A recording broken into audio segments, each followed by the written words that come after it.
है, पर वास्तव में भारत जाति प्रधान देश है। और जाति प्रधान देश होने के कारण जब हम जाति प्रमाण पत्र बनवाते हैं उसमें हमारी जाति लिखी होती है, परंतु 1950 के बाद से भारत पंक्तियों के माध्यम से कहा है कि जाति जात के जात है, जे केलन के पात, रैदास मनुष्य न जुड़ सके जब तक जाति न जात। साथियों, ये जो जाति की भावना हमारे मस्तिष्क में बनी है, हमें जिन लोगों ने बशोर बनाया, हमें जिन लोगों ने कुम्हार बनाया, जिस लोगों ने चमार बनाया, वो हमारी पहचान नहीं थी।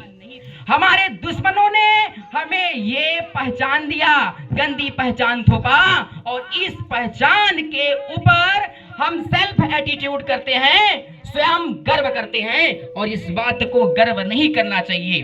आइए देखते हैं अपने महापुरुषों के, तथागत बुद्ध से लेकर डॉक्टर अंबेडकर तक जितने भी महापुरुषों ने सामाजिक क्रांति प्रतिक्रांति के बीच में अपना आंदोलन में सहभागिता निभाए हैं, उन्होंने अपने नाम के बाद जाति नहीं लिखा है।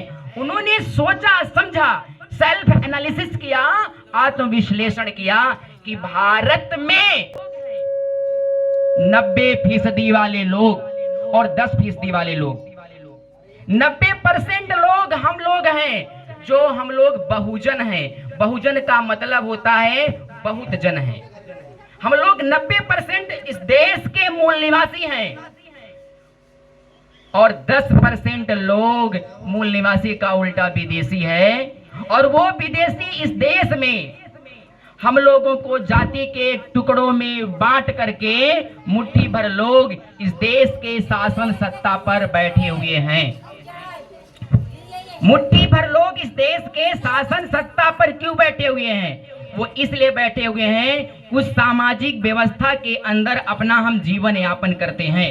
वो सामाजिक व्यवस्था क्या है? जिस व्यवस्था के अंदर हम जीते हैं वो सामाजिक व्यवस्था उनकी वर्ण व्यवस्था थी जो मनु विधान में लिखा है। रामचरितमानस में स्पष्ट है, पूजहि विप्र सकल गुणहीना, शूद्र न पूजहि ज्ञान प्रवीणा। ब्राह्मण चंडाल हो, कुत्ता हो, नालायक हो, बेशरम हो, बेवकूफ हो, बदतमीज बलात्कारी हो, चमत्कारी हो, कैसा भी हो, घिनौना कृत्य करने वाला क्यों न हो, लेकिन वह पूजा करने योग्य ईश्वर परमात्मा इष्ट का प्रतिरूप है। कैसा भी हो, बलात्कारी हो, चमत्कारी हो, फिर भी उसका वर्चस्व है, उसे हम पूजनीय मानते हैं, पूजा करते आ रहे हैं। शूद्र समाज में जन्मा व्यक्ति बुद्धि से प्रखर तेज क्यों न हो, आभा मंडित क्यों न हो, मस्तिष्क से उज्जवल साफ सुथरा क्यों न हो, कुशाग्र बुद्धि का क्यों न हो, फिर भी वह समाज में मतलब सम्मान के योग्य नहीं है।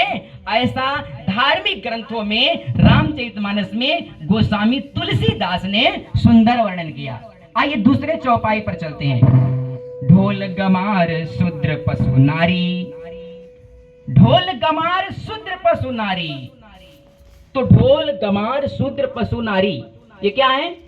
सकल ताड़ना के अधिकारी हैं। मतलब ढोल को, गंवार को, शूद्र को, नारी को जब तक आप पीटोगे नहीं तब तक आपके काबू में नहीं आएगा। जब तक आपके काबू में नहीं आएगा तो आपके बस में नहीं होगा, और जब आपके बस में नहीं होगा तो आप इस पर राज नहीं करोगे।